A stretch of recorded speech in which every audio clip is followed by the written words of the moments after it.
kembali ya pada materi berikutnya. Terakhir itu mengenai bentar, ini kelas B ya. Minggu lalu kelas A ya. Kelas B, Bu. Bu. B, Bu. Ini kelas B atau kelas A? Kelas B atau kelas A ini? Kelas B, Bu. Kelas B. Oh iya, berarti kelas 2019. B sama dengan kelas A ya. Berarti materi yang minggu lalu. Tunggu sebentar, itu coba share screen dulu. Apa benar yang ini yang belum?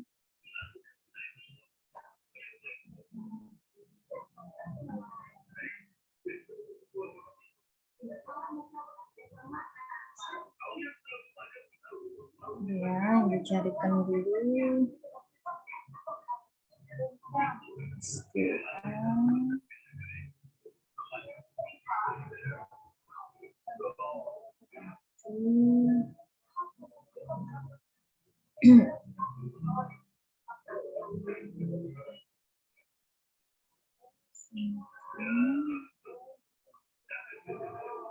Kita tunggu sampai Anjan selesai dulu lah. Sekalian Ibu nyari materinya dulu. Iya, Bu. Siap, Bu. Keren juga.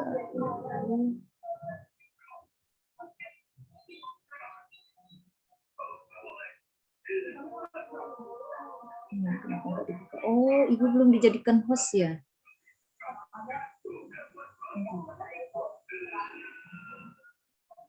Mas Samsi, tolong jadikan saya host.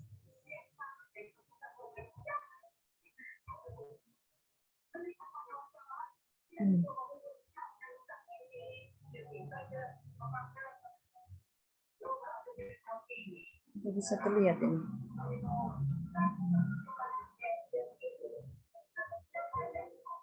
Bisa terlihat enggak? Ini berarti besar. Bisa, Bu. Ya bisa ya. Bisa, Bu. Dia nggak bisa.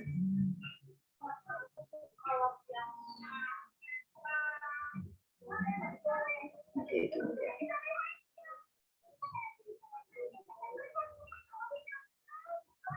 Ini agak kecil, bentar Ibu coba.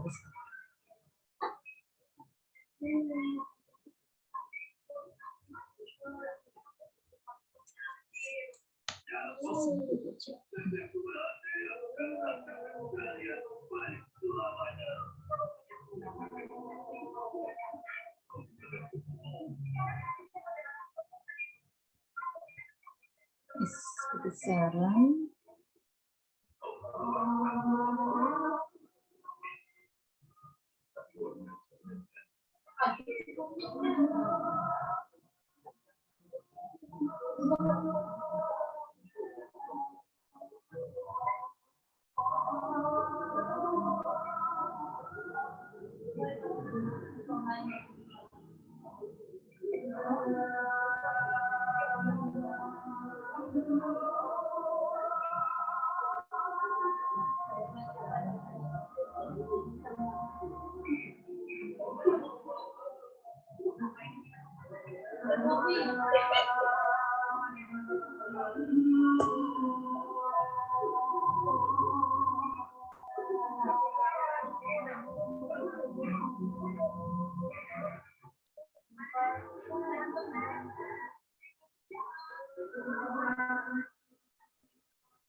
Ada 33 halaman ya ternyata ya.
Jadi kita mulai dulu.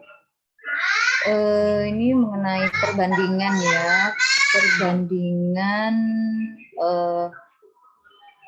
ketentuan yang diatur di dalam Undang-Undang Nomor 1167 ya, 1167. Kenapa 1167 ini selalu Ibu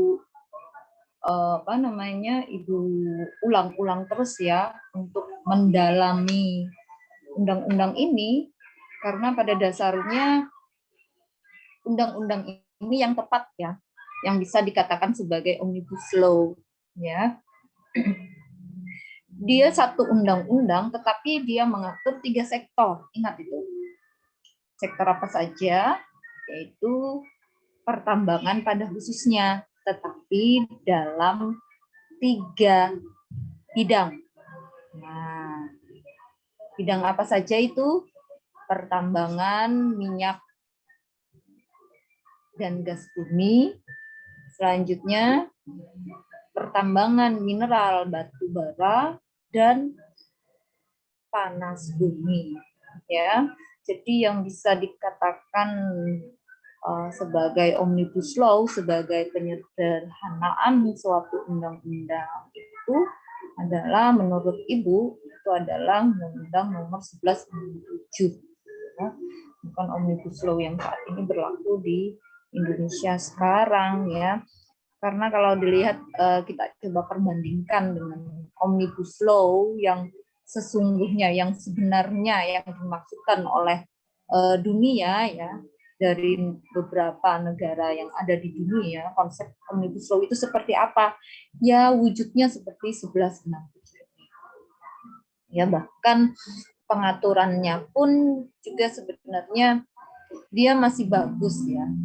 Undang-undang ini masih bagus. Bahkan dia sentralistik juga ya. Jadi omnibus law itu terinspirasi dari ini, dan 3 2020 perubahan dari 4 2009 pun juga meneruskan ya sistem pengelolaan pertambangan yang diatur di dalam 1167 ini. Ya. Oke, kita coba satu persatu dulu ya perbandingan di dalam Undang-Undang 1167 itu tidak menyebutkan konsep atau definisi. Kalau Ibu bicara konsep berarti definisi. Dia tidak mengatur, tidak menentukan, ya, tidak menentukan konsep pertambangan itu seperti apa sih, ya. Padahal judulnya itu adalah ketentuan-ketentuan pokok pertambangan, ya, ketentuan-ketentuan pokok pertambangan. Nah, pokok ini itulah yang dimaksud dengan omnibus law. Kenapa dia dianggap sebagai penyederhana? Ya, aturan yang sederhana. Karena dia mengatur untuk ketentuan-ketentuan pokok saja, hal-hal yang pokok saja. Selanjutnya nanti diatur kembali melalui PP, ya kan? Permen, ya. Apalagi mungkin nanti dari setiap daerah bisa membuat satu perda, ya kan? Perkap untuk sebagai menindaklanjuti dari aturan di atasnya. Selain konsep, ini perbedaannya. Jadi konsep diterangkan kembali ya oleh Undang-Undang 4 2009. Kenapa jadi 4 2009 ini ada? Karena dia sebagai pelaksana dari amanah yang diatur di dalam UU VA.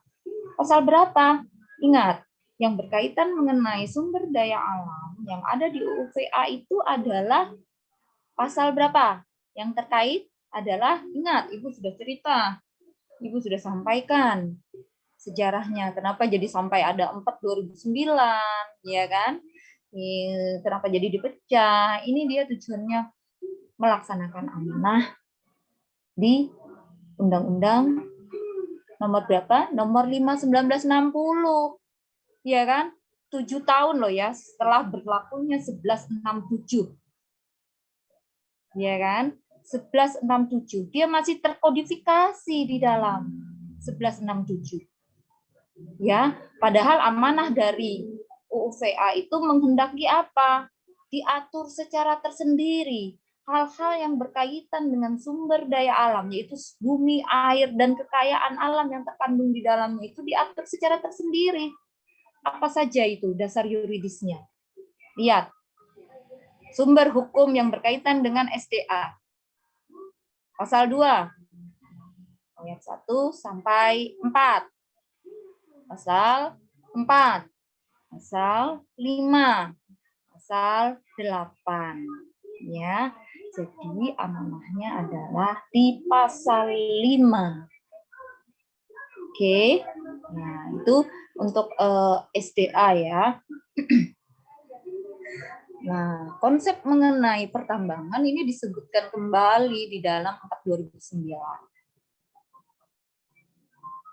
Pertambangan ada sebagian atau seluruh tahapan kegiatan tangkap penelitian. Nah, ini yang digarisbawahi, penelitian. Tujuan utama dari pertambangan adalah kegiatan penelitian, tahapan kegiatan dalam rangka penelitian.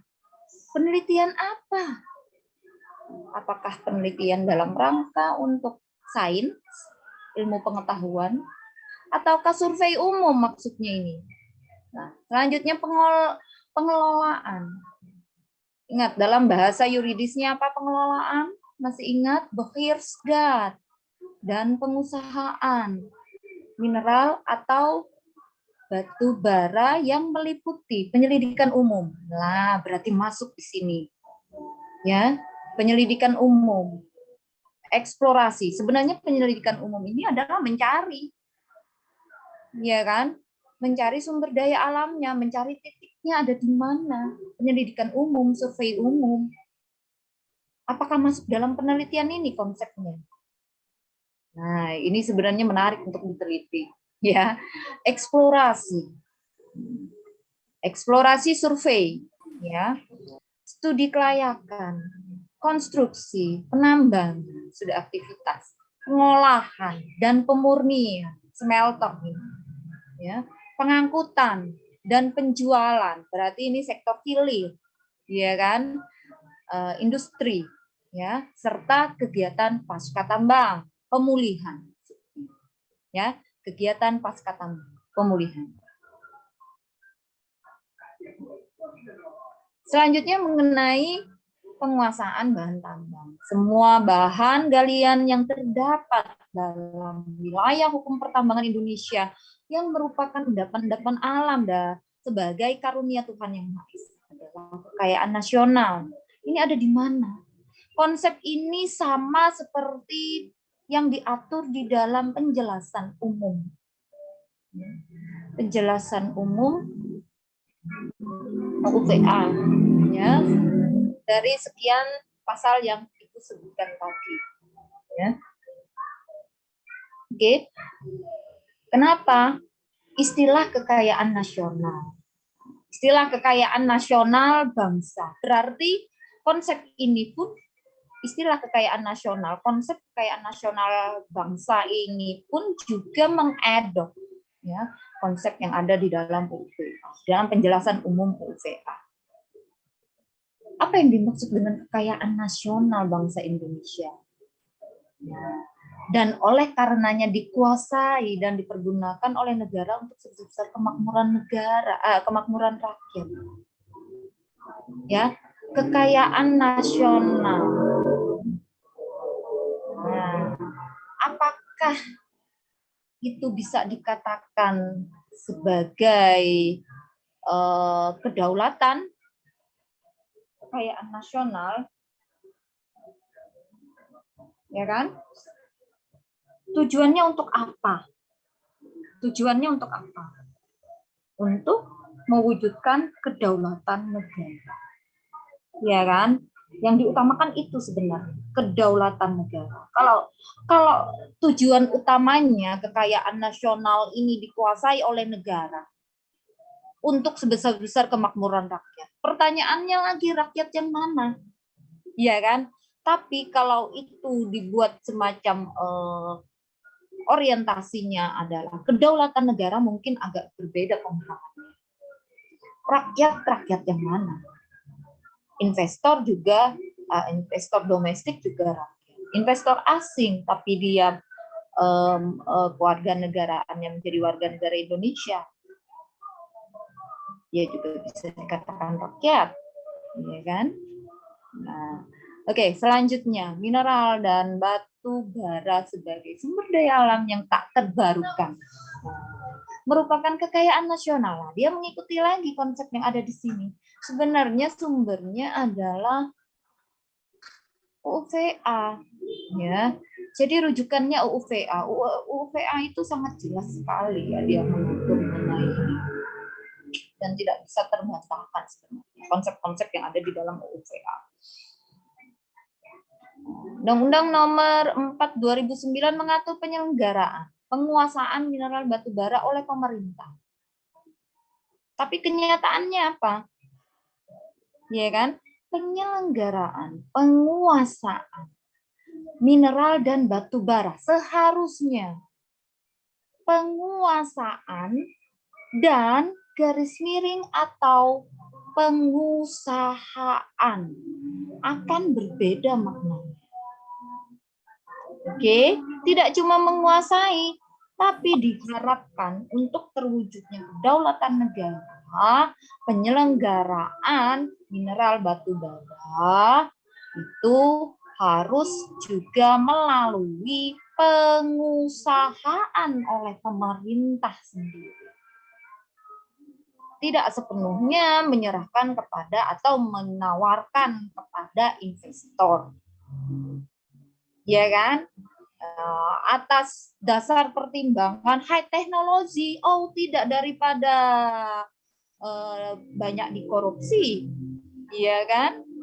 Yang nggak jelas.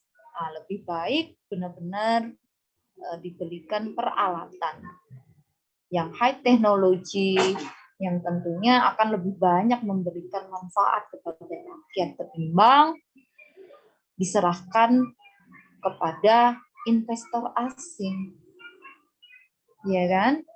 Hanya tujuan agar biaya penyelenggaraan itu dilakukan sepenuhnya oleh dimodali oleh, istilahnya seperti itu ya. Kita ini mencari modal, kita keterbatasan pada kemampuan modal. Karena pada dasarnya setiap aktivitas pertambangan ya tentu harus memenuhi syarat-syarat high capital, high technology. Terus apa lagi? High quality labor. Ya kan? Nah, kalau alasannya high quality labor, nggak bisa lah diberikan alasan seperti itu. Akhirnya apa? Kalaunya seandainya pemerintah menitik beratkan pada high quality labor, Indonesia kurang apa? SDM-nya sudah memenuhi pada dasar. Tapi buktinya apa? Banyak kan yang tenaga kerja asing yang datang, bahkan di Kalimantan Selatan pun juga hampir tiap hari ya datang ya orang-orang Cina kan. Nah, itu ke hulu sungai sebagai pekerja di PTTs ya, terus di Batu Licin itu ya, banyak sekali itu yang baru datang, apalagi khusus ini ya, pabrik peningkatan kualitas batu bara yang lemah ya kualitasnya. Nah, itu sebenarnya dari PTTs. PTTs itu punya siapa? Punya Amerika. Ya. Dia memurnikan kembali, meningkatkan kualitas. Nah, itulah.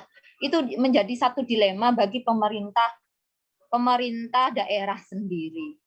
Ya kan? Pada dasarnya kalau sistem pengelolaan itu sepenuhnya sentralistik, ya memang sepenuhnya punya pemerintah ya. pemerintah pusat. Sepenuhnya diselenggarakan oleh pemerintah pusat. Apakah pemerintah pusat mampu mengawasi daerah-daerah terpencil? Buktinya saja pemerintah daerah akhirnya juga punya keterbatasan kewenangan. Ya, tujuannya itu sebenarnya membatasi kewenangan dari pemerintah daerah dan pemerintah kabupaten. Kenapa jadi sampai muncul Undang-Undang 3 2020. Ya, terjadi perubahan sistem pengelolaan pertambangan terkait mengenai kewenangan. Ya. Oke, kita lanjutkan. Berarti dari 4 2009 ini kan dimentahkan ya oleh Undang-Undang nomor berapa? Undang-Undang Pemda. Undang-Undang Pemda. Undang-Undang nomor berapa? 32 2014. Ya kan, dimentahkan oleh itu. Tidak ada lagi kewenangan pemerintah kabupaten, ya kan? Bahkan kewenangan gubernur itu pun juga dimentahkan, dia hanya sekedar memberikan konsultasi saja, memberikan nasihat saja, memberikan masukan, istilahnya seperti itu, partisipasi dari pemerintah daerah, kabupaten, kota itu sudah agak berkurang ya, sudah bukan agak berkurang lagi, memang sudah tidak dilibatkan lagi, semuanya diserahkan kepada pusat semuanya. Ya, berawal dari Undang-Undang 32 itu tadi. Kalau di sini 4 2009 masih ada kewenangan. Ya, jadi 4 2009 ini desentralistik ya. 3 2020 sistemnya adalah sentralistik. Nah, di sini juga di 11 2009 ya, itu sentralistik. Migas sentralistik, dari dulu memang sentralistik. Panas bumi itu desentralistik. Ya. Nah, itu menarik untuk dijadikan satu penelitian lagi. Untuk satu temuan lagi, kira-kira panas bumi tepatnya sistem desentralistik atau sentralistik? Ya kan? Nah, silahkan nanti kalian membuat satu analisa hukum. Nah, pengutamaan kebutuhan nasional tidak ada di 4 2009 mengatur mengenai pengendalian produksi dan ekspor demi kepentingan nasional. Apa benar? Melalui penetapan kebijakan pengutamaan mineral dan batu bara untuk kepentingan dalam negeri. Pelaku usaha pertambangan, pengelompokan pelaku usaha berdasarkan bahan galian. Nah, ini masih ada ya. Kewenangan itu masih ada. Nah, BUMD pun juga ada. Selanjutnya, ini tidak perlu. Kita coba singkat. Nanti kita lihat 3 2009 seperti apa. Dasar penanaman modal asing. Nah, ini dasar penanaman modal asing. Ya. Di 4 2009 tidak ada. 1167 ada. Dasar penanaman modal asing. Selanjutnya, pasal 10 Undang-Undang 1167 itu menjadi dasar dibentuknya kontrak approved ya, atau kontrak karya ya, yang mana pihak modal asing maupun dalam negeri itu apabila dalam pelaksanaan usaha pertambangan dianggap perlu merujuk pihak lain sebagai kontraktor dengan persyaratan penetapan dan penentuan perjanjian menguntungkan bagi negara dan apa bisa. Ini maunya Pertamina ya, dulu Pertamina sebagai kontraktornya, kontraktor kerjasama ya. Tapi pada saat berlakunya 32 2014, nah itu pada saat itu ya Pertamina sudah dirubah menjadi Persero. Ya, dirubah menjadi Persero, muncullah SKK Migas. Pada saat itu muncullah SKK Migas. Nah, tapi sekarang sudah dikembalikan ya, Pertamina menjadi BUMN kembali. Nah, kedaulatan, tujuannya untuk mewujudkan kedaulatan negara. Nah, penggolongan bahan tambang menurut 1167 itu strategis, vital, tidak termasuk bahan galian strategis dan bahan galian vital. Berbeda dengan 4/2009, pengelompokan usaha pertambangan itu mineral batu bara, penggolongan bahan tambangnya mineral radioaktif, mineral logam, mineral bukan logam, dan batuan. Jadi ada semacam ada kejelasan ya, penggolongan pertambangan. Itu yang membedakan di antara keduanya. Ini lebih spesifikasi lagi. Lebih spesifik dia mengatur di 4/2009. Ya, nanti kita lihat 3/2020 seperti apa. Selanjutnya mengenai legalitas usaha pertambangan. Legalitas usaha berupa sistem kontrak. Kontrak karya atau kontrak of work atau PKP 2B, ya, kita kenal di sini adalah PKP 2B,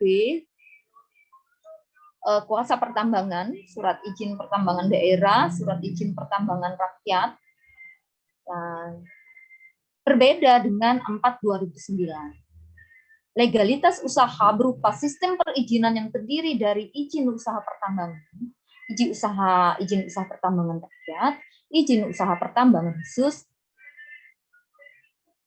Apa yang bisa kalian simpulkan di sini? Kira-kira aspek hukumnya tetap sama atau tidak dengan bentuk pengusahaan pertambangan yang berbeda? Pemerintah Indonesia menganggap ini sama. Kenapa? Kontrak karya, PKP 2B, perjanjian pengusahaan pertambangan batu bara, KP, SIPD, SIVR itu dibuat secara baku. Jadi dia dianggap sebagai konsep yang bernafaskan administrasi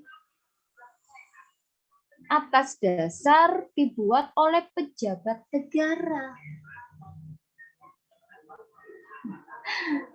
Tapi kalau kita analisa secara mendalam dalam perspektif perdata, apapun yang namanya kontrak atau perjanjian, tentunya dia akan dianggap sebagai perspektif atau sudut pandang hukum perdata. Konsekuensi yuridisnya pun juga berdasarkan hubungan hukum keperdataan. Alas haknya perdata. Ya kan? Walaupun ya contoh seperti ini Bu buatkan contoh. Akta. Akta itu perjanjian. Akta kontrak, perjanjian apa saja ya, perjanjian kredit atau kontrak pinjam meminjam atau sewa menyewa, ya kan, ada juga mengistilahkan perjanjian sewa menyewa.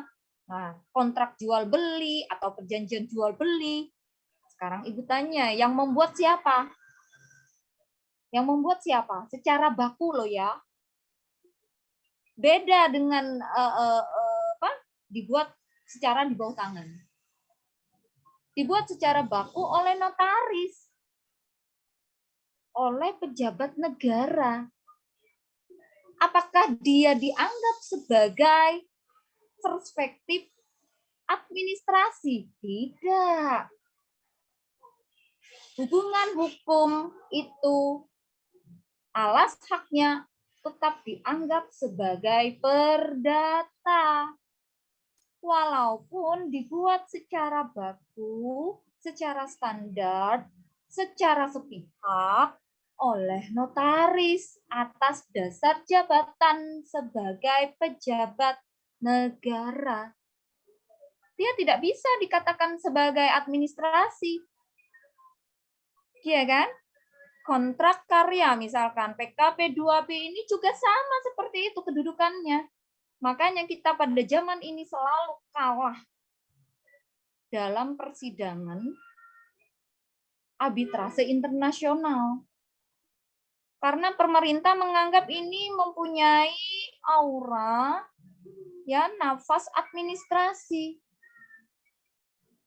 Konsekuensi yuridis apabila ini dianggap sebagai perbuatan hukum secara administrasi, maka secara sepihak pemerintah kapanpun, setiap saat, apabila menganggap pihak kedua atau investor tersebut tidak melaksanakan kewajiban sesuai dengan apa yang telah diperjanjikan, maka secara sepihak pemerintah dapat membatalkan atau mengakhiri. Ya, itu konsekuensinya ya. Tetapi kalau dia dianggap sebagai perbuatan hukum perdata, maka setiap gejala-gejala hukum ya yang terjadi, misalkan one prestasi atau karena akibat force major, ya kan? Nah, itu berbeda. Itu harus dirundingkan dulu, didiskusikan dulu, dibicarakan dulu. Tidak bisa satu pihak langsung mengkat, ya kan, mengakhiri, ya kan, membatalkan, apalagi membatalkan secara sepihak, tidak bisa. Nah, itu ya perbedaan aspek yuridis. Jadi kita harus bisa mencari benang merah dari hubungan hukum. Hubungan hukumnya dari mana? Lah, dari situ kita bisa menentukan penyelesaian sengketa seperti apa. Nah, oleh sebab itu pada saat beberapa ratus ya kasus-kasus pertambangan pada saat sebelum berlakunya Undang-Undang 4 2009 ini ya,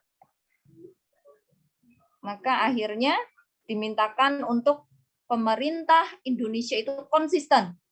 Kalau mau dia dianggap sebagai administrasi, ya beri aja konsep di situ. Konsep namanya adalah izin, ya kan? Maka berubahlah menjadi IUP, IUVK, IUVR, ya. Nah, jadi para investor-investor asing, para pengusaha itu dimintakan untuk menyesuaikan, ya.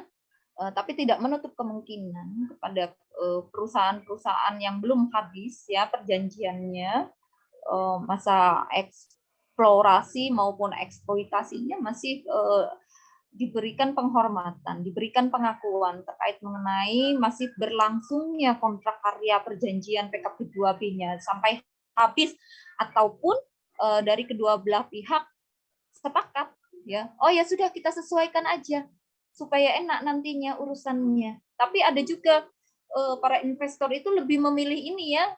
Kenapa? Karena dia kalau dianggap dirubah menjadi bentuk pengusahaan IUVK berarti ini tentunya secara langsung ya para pihak membolehkan adanya intervensi dari pemerintah, ya kan, karena dia bersifat administrasi. Nah, bisa paham ya? Paham tidak? Nah, Paham, Bu. Iya, kalian harus memahami ya. Kalian harus memahami konsekuensi yuridis dari bentuk pengusahaan pertambangan atau konsekuensi yuridis dari perubahan bentuk pengusahaan pertambangan. Ya. Tidak bisa kalau cuma dibuat secara baku, kita pun juga bisa minta tolong dibuatkan sama ahli hukum. Buatkan dong konsepnya dong, buatkan dong draftnya. Gitu kan? Ya, dibuat di bawah tangan. Nah, sekarang pertanyaan ini, kalau dibuat di bawah tangan tapi dilegalisasi oleh notaris atau di warmaking oleh notaris, apakah itu juga tetap dianggap sebagai administrasi? Tidak, ya tetap dianggap sebagai hubungan hukum keperdataan. Ya. Oke, jadi pemerolehan izin usaha pertambangan itu dilakukan dengan pengajuan permohonan izin usaha pertambangan terlebih dahulu ya, agar Sebenarnya kenapa jadi diminta membuat pengajuan permohonan izin usaha pertambangan? Jadi maksudnya seperti ini, maksud pemerintah itu para pihak yang ada di dalam aktivitas itu, ya, aktivitas pertambangan itu secara sukarela, ya, tanpa tekanan, tanpa paksaan. Makanya diminta membuat satu pengajuan permohonan. Ya. Oke, selanjutnya tahapan usaha pertambangan. Ada pendidikan umum, eksplorasi, eksploitasi. Nah, ini untuk 4/2009 ada eksplorasi. Apalagi ini? Apa sama? Nah, ini ada pengolahan pemurnian. Tetap ada ya pemurnian ini ya. Diwajibkan di dalam negeri pemurnian. Pengolahan dan pemurnian diwajibkan di dalam negeri. Pengangkutan, penjualan, terus di sini operasi produksi. Operasi produksi itu sudah bisa dikatakan sebagai kegiatan eksploitasi, meliputi kegiatan konstruksi, penambangan, pengolahan, dan pemurnian, serta pengangkutan dan penjualan. Nah, bagaimana dengan kewenangan pemerintah? Menurut 1167, bahan galian golongan strategis dan bahan galian oleh pemerintah. Bahan galian tidak termasuk golongan bahan galian strategis dan vital oleh pemerintah daerah. Sementara menurut 4/2009, kewenangan pemerintah pusat adalah penetapan kebijakan nasional. Nah, dia lebih mempertegas lagi kebijakan nasional. Apa sih dimaksud dengan nasional di sini? Kebangsaan kan? Nah, kalau kebangsaan berarti setiap aktivitas atau kegiatan, ya kan, yang mengatasnamakan nasional, dia harus tetap menjunjung tinggi apa? Menjunjung tinggi kedaulatan dan mengangkat harkat, wah lebih tinggi lagi itu, harkat dan martabat rakyat Indonesia. Bukan berarti malah semacam apa? Memarginalisasikan, ya kan, masyarakat yang ada di daerah-daerah sekitar pertambangan tersebut. Nah, ini lebih luas lagi kalian cara pandangnya, ya kan? Tidak cuma pada kebijakan, tapi yang dimaksud dengan nasional ini apa sih di dalamnya? Apa yang di dalamnya? Tidak cuma kebijakan, ya kan? Lebih luas lagi skopnya. Ya. Saja pembuatan peraturan perundang-undangan, penetapan standar nasional, pedoman dan kriteria, penetapan sistem perizinan pertambangan mineral dan batu bara nasional, penetapan WV wilayah pertambangan yang dilakukan setelah berkoordinasi dengan pemerintah daerah, berkoordinasi, ya kan, masih memberikan peran serta, ya. Di dalam 4/2009 ini dia sangat menghormati, ya, peran serta pemerintah daerah. Namun setelah berlakunya 32/2014 itu ya akhirnya yaitu tadi penyebabnya adalah miskepercayaan. Ya. Kepercayaan pemerintah pusat kepada pemerintah daerah itu semakin luntur. Kenapa? Setelah banyak kejadian tumpang tindih, ya, overlapping setiap perizinan yang dikeluarkan, ya, tidak cuma perizinan ya dulunya ya bentuk KK, PKP 2B ya itu tadi karena dianggap mudah, ya kan, jadi harus dalam satu pintu saja, itu maksudnya. Ya. Oke, selanjutnya pemberian IUT, pembinaan penyelesaian konflik masalah dan pengawasan usaha pertambangan yang berada pada lintas wilayah provinsi dan atau wilayah laut lebih dari 12 mil. Nah, ini lebih spesifik ya, dia menjelaskan lah lebih jelas ya, tapi di ini 1167 tidak ya. Makanya dia dikatakan sebagai ketentuan-ketentuan pokok. Dia lebih rinci. Nah, ini ada kewenangan pemerintah provinsi, pemerintah pusat, pemerintah provinsi, kewenangan pemerintah kabupaten dan kota. Nah, selanjutnya kewajibannya apa saja? Kewajiban keuangan, lah sama kewajiban keuangan. Rincian mengenai kewajiban keuangan KP, KK, PKP 2B pada Undang-Undang 1167 diatur dengan PP 45 2003 tentang PNBP, DSBM dan Kepres 75 1996 tentang ketentuan PKP 2B. Pengawasan. Nah, ini yang penting. Pengawasan usaha pertambangan.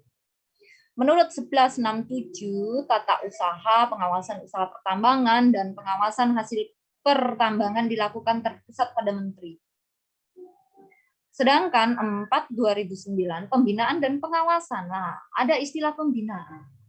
Dilaksanakan oleh pemerintah pusat, provinsi, kabupaten kota sesuai dengan kewenangannya. Lah, sekarang pertanyaan, 3/2020 seperti apa? Iya kan? Nah, divestasi saham tidak diatur di sini. Tapi di 4/2009 diatur ya. Badan usaha asing pemegang IUP dan IUPK wajib melakukan divestasi saham kepada pemerintah setelah 5 tahun berproduksi. Ketentuan mengenai tata cara dan di sana presentasi saham divestasi diatur dalam PP. Sanksinya, sanksi pidana di dalam 1167 ada sanksi pidana. Sanksi apa lagi? Nah, cuma sanksi pidana.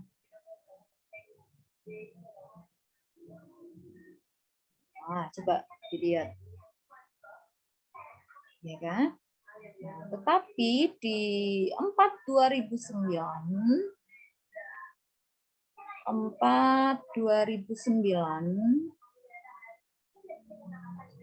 sanksi administratif.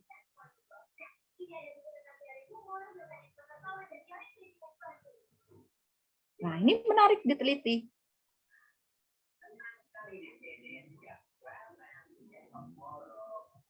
Mana yang lebih menguntungkan? 2009, Bu. Iya. Sanksi. Tapi kalau berkaitan dengan ini, kalau dia cuma administrasi dicabut saja atau ditutup sementara, ya kan? Dia tidak melaksanakan atau menjalankan jamrek, kewajiban tidak membayar jaminan reklamasi, itu kan diangsur ya, jamrek ya. Nah, itu gimana? Nah, kalau pidana,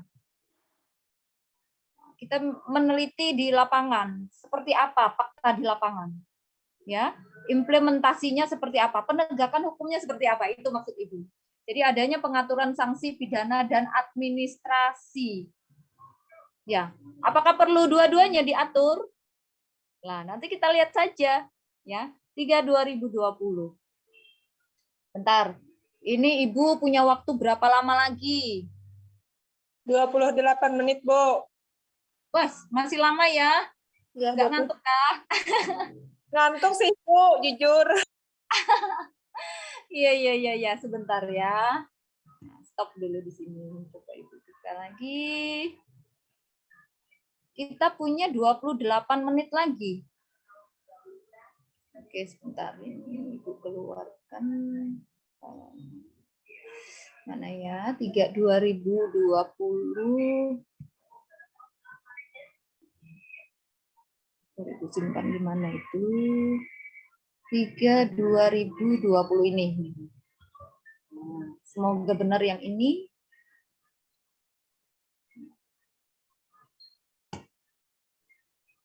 Kenapa nggak bisa dibuka?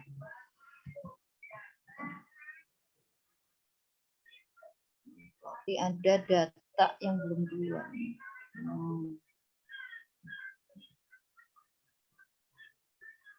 23 2014 ya, itu salah tadi ya. 23 2014. Ini. 3 2020. Ini saya masalah 3 2020. Nah. Bisa terlihat? Tidak, Bu. Tidak bisa, Bu. Saya bentar. Hot control to select multiple window. Wes. Bisa terlihat kah? Hah? Sudah? Belum? Belum bisa, Bu. Sudah. Nah, Bisa. sudah, Bu. Bisa, Bu. Nah, ini mengenai penyelesaian permasalahan kewenangan perizinan tadi. Ya kan terjadi perbedaannya. Undang-Undang nomor, Ibu tadi kesebut 32 ya, 32 2004 yaitu maksudnya.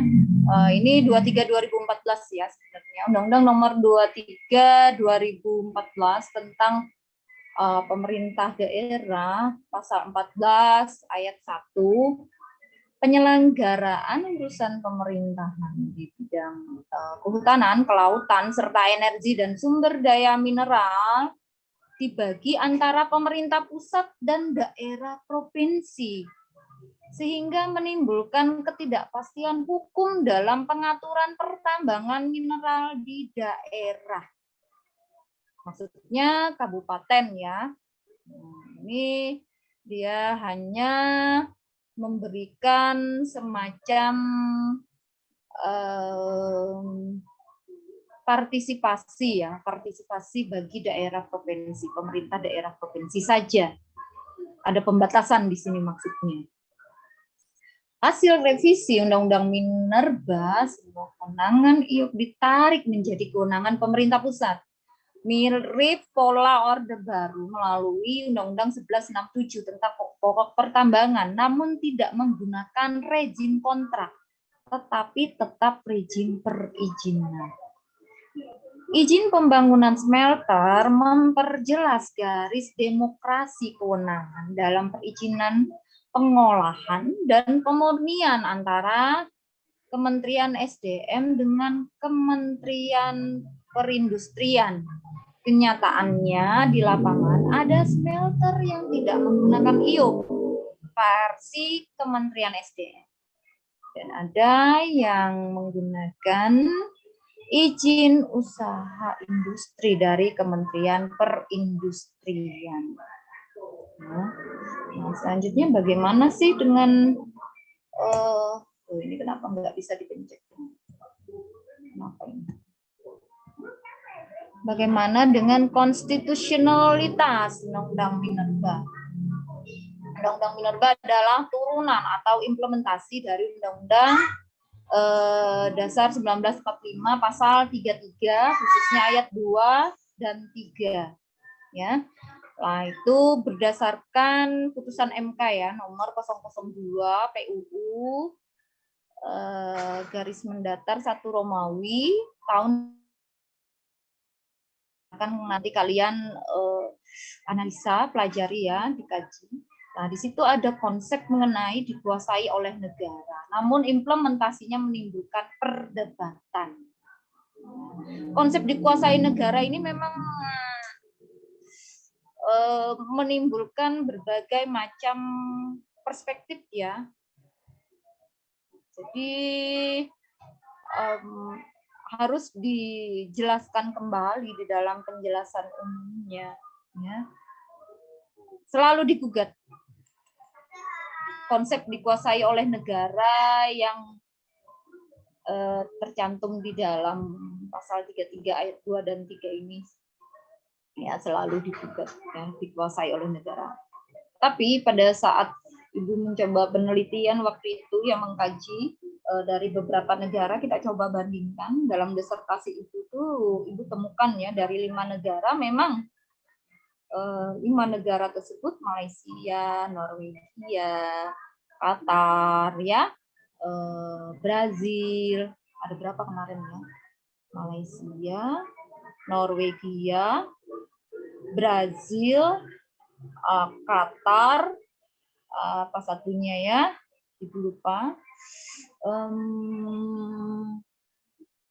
Norwegia, Kanada, Amerika ya, Kanada ya kalau nggak salah. Karena yang dilihat itu negara 5 negara ya, ternyata ada 5 negara yang mempunyai kebijakan pertambangan terbaik.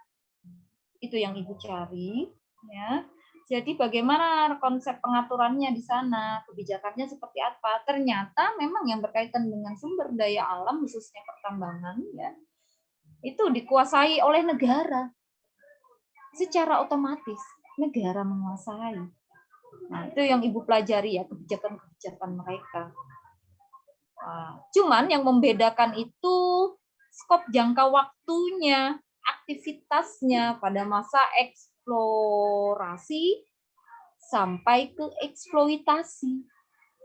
Bahkan sekarang seperti Malaysia hanya memberikan batasan 1 kali.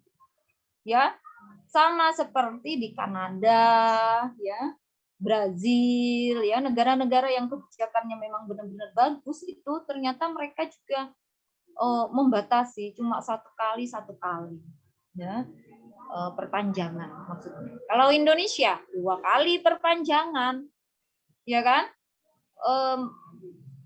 Masa berlaku kontrak berapa? Masa berlaku kontrak atau izin berapa lama? Ya, habisnya berapa lama? Misal 15 kali 2 kali perpanjangan, 15 tambah 15 30. Ya kan? 30 tambah 15 45. Ya kan? Nah, penanaman modal asing 35. Kalau penanaman modal asing dia masih bisa lagi ya, dia robah lagi ke nama orang lain, misalnya ke wakilnya, misalnya kan dia buat lagi ya, buat kontrak lagi. Nah, jadi berapa itu 35 2 kali? Waduh.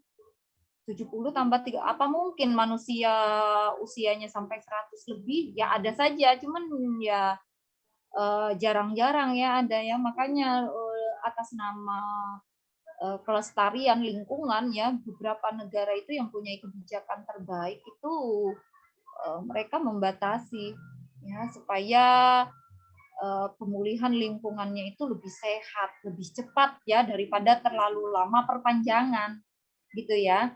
Nah, kalau sudah habis 1 kali perpanjangan mereka pun juga memberikan cuma 10 tahun. Beda dengan kita 15. Kalau migas 35.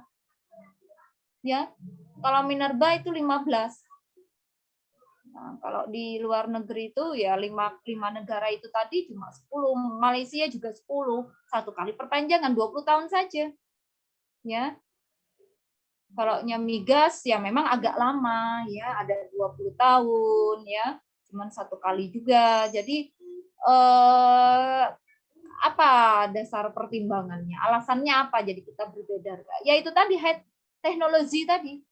Mereka lebih mengutamakan teknologi yang tinggi, teknologi yang baik supaya cepat menemukan objek tambangnya ketimbang waktu terbuang mencari, ya kan, dengan peralatan yang tidak terlalu canggih, mencari yang murah lah istilah kata gitu.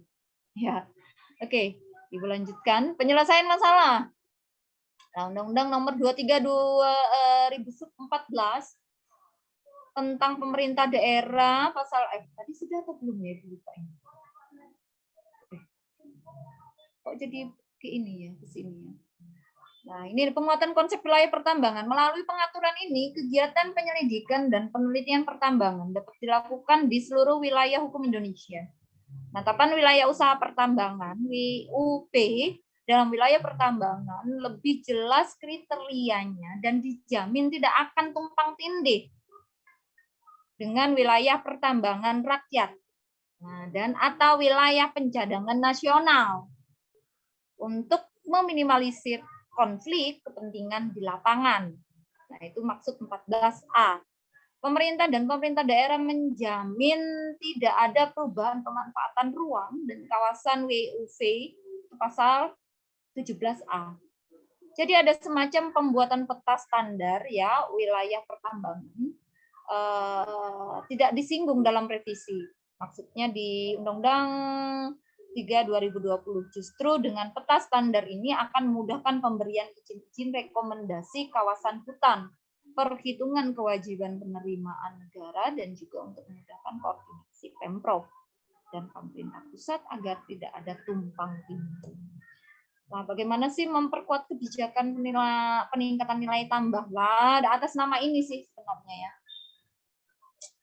Atas nama peningkatan nilai tambah minerba ini yang menjadi satu alasan ya perubahan, salah satu pertimbangan rasiologisnya ya, salah satu pertimbangan dari perubahan 4 2009 ke 3 2020. Selain perubahan bentuk pengusahaan pertambangan yang itu sampaikan di awal tadi ya. Ada dalam pasal 102. Pemegang IUP dan IUVK wajib meningkatkan nilai tambah sumber daya mineral dan atau batu bara dalam pelaksanaan penambangan, pengolahan dan pemurnian serta pemanfaatan mineral batu bara. Faktanya apa?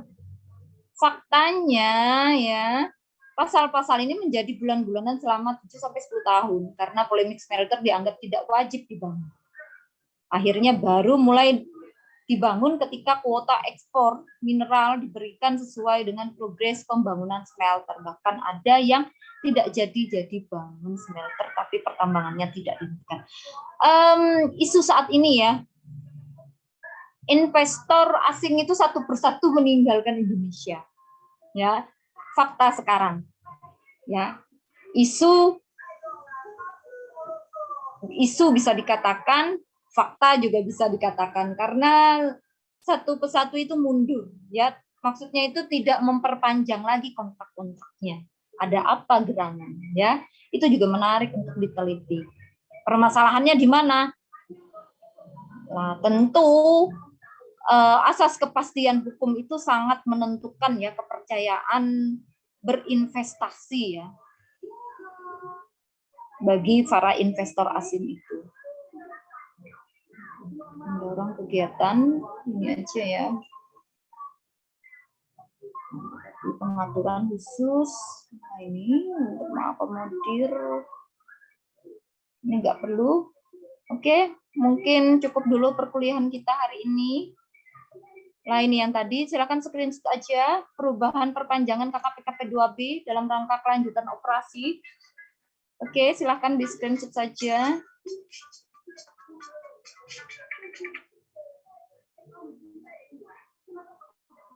Ibu absen dulu ya. Kalian sudah absen atau belum? Presensinya sudah belum? Sudah, Bu. Oke, Mas Belly. Sudah, Bu. Oke. Mbak Mutia, Mutia Rahmika, Alhamdulillah. Ya, minal aidin wal faizin. Tinggi, Bu, sama-sama, Bu. Mohon maaf lahir Mas batin. Belly, Mas Belly, Mbak Rizka, Nur Afrida. Hadir, Bu. Oke, Mbak Nanda Kusuma. Mbak Nanda Kusuma. Mbak Nanda cowok, Bu. Ada Cowok, Bu. Wih. Nandanya, Bu. Alhamdulillah sehat semua, alhamdulillah. Mudah-mudahan kita bisa TTM ya, tatap muka. Amin. Oke, insya Allah mudah-mudahan. Oke, siapa lagi nih? Mbak Muhammad Akbar, alhamdulillah. Mbak Ya, Muhammad Bu. Akbar, Mbak. Ya, alhamdulillah. Mbak Triana. Mbak Triana. Bu. Oke, alhamdulillah. Mbak Farima Sari. Hadir, Farima Bu. Sari. Hadir. Oke, alhamdulillah. Mbak Misrawati. Mbak Misrawati. Oh iya, hadir. Oke, Mas Amir Sinaga. Mas Amir Sinaga. Hadir, Bu. Siap, Bu. Hadir, Bu. Alhamdulillah. Mas Karimata. Mas Karimata. Alhamdulillah, senang Ibu ya. Bocah juga mau, bocil juga mau kuliah sama Ibu. Oh ya Allah. Multi gender ya. Oke, terima kasih atas perhatiannya. Terima kasih ya. Mohon maaf lahir batin sekali lagi. Minal aidin wal faizin ya. Maaf lahir batin, Bu. Ya, insya Allah kita ketemu lagi pada perkuliahan berikutnya. Ibu Amin. Adita nggak di absen. Astagfirullah, di mana kamu keselip-selip dari tadi habis ya? Oke, Mbak Anita, sorry. Bu. Ya mungkin karena ada di tengah laut ya. Jadi apa? Iya Oh benar iya, Mbak. Bu. Apa Lagi ini? jauh. Lagi jauh. Oh iya dari jauh. Aduh cantik sekali. Aduh. Siapa ini? Mbak apa? Mas ya, Medianto. Mas Medianto. Bulan Mei, selamat ulang tahun. Anita Bu ulang tahun Bu. Siapa yang ulang tahun? Mbak Anita. Happy birthday dah. Ini siapa ini? Mas Medianto ya? Mas Medianto ulang tahun juga ta? Ya. Mas Ahmad Makbul Abuzar. Benar, Bu. Alhamdulillah. Oke, cukup dulu. Semuanya sudah? Sudah. Udah, Bu. Oke. Sudah, Bu. Oke, kita akhiri dulu perkuliahan ini dengan ucapan alhamdulillah ya. Terima kasih atas perhatiannya. Wassalamualaikum warahmatullahi wabarakatuh. Waalaikumsalam. Terima kasih, Bu. Oke, sama-sama.